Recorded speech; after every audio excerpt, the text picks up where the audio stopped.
Good morning, everybody. Welcome to Reata Horsemanship. I'm Luke Brown. I'm very excited to be with you here today on Training Tip Tuesday.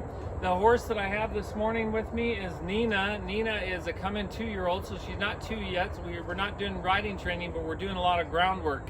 And one of the things that I'm doing today is some pressure and release of pressure and teaching Nina how to yield to pressure with ropes on her legs. This is one of the things when I start colts that I do with all the colts that I start nowadays.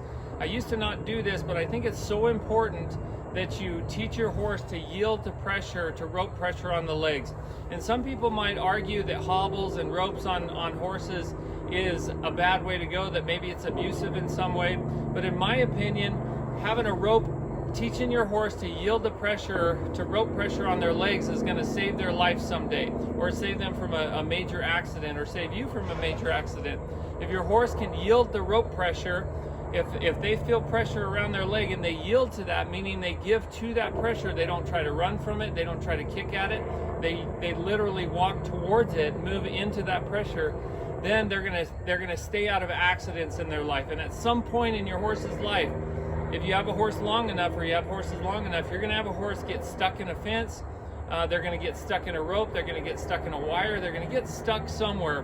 And if they haven't been taught to yield the pressure, doing something like this to yield the rope pressure, then most likely they're going to get themselves in a terrible accident. They might cut a foot off, they might cut a tendon, they might they can have just serious, I've seen serious accidents, and including if they're stuck somewhere and they're freaking out, then humans running in there and trying to get them out of that and getting in that mess and getting hurt themselves. So what I like to do is I start with the front feet.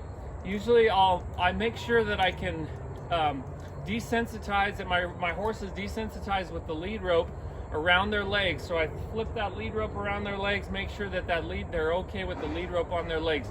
Next thing I do is make sure that I can rub my hands up and down their legs and I can pick up their feet. If I can do those 2 steps, this is actually a process that I work on, or the yielding to rope pressure, I work on it after I've done all my other groundwork. So I want my horse to be really good with groundwork before I work on this yielding to rope pressure. It's important that they know how to that they've learned how to learn in your horsemanship and in your training. If they haven't learned how to learn, then this process is going to be really, really challenging. This can be really dangerous, so you have to be careful. I like to use just kind of a relatively soft rope, a lasso, of one of your western ropes that people use to rope cattle and stuff. I'll use one of these, and then most of the time I don't worry too much about getting rope burns on my horse, because I've already taught them all of the groundwork exercises and now every once in a while you will get a little bit of a rope burn on your horse, and you have to be okay with that, because it's a process. A little rope burn on your horse's fetlock or on your horse's pastern is going to be a lot better to get that out of the way now than cutting their foot off in the future if they get caught up in some wire. So just remember that it's okay to have a little rope burn. But I do try to avoid the rope burns by preparing my horse well.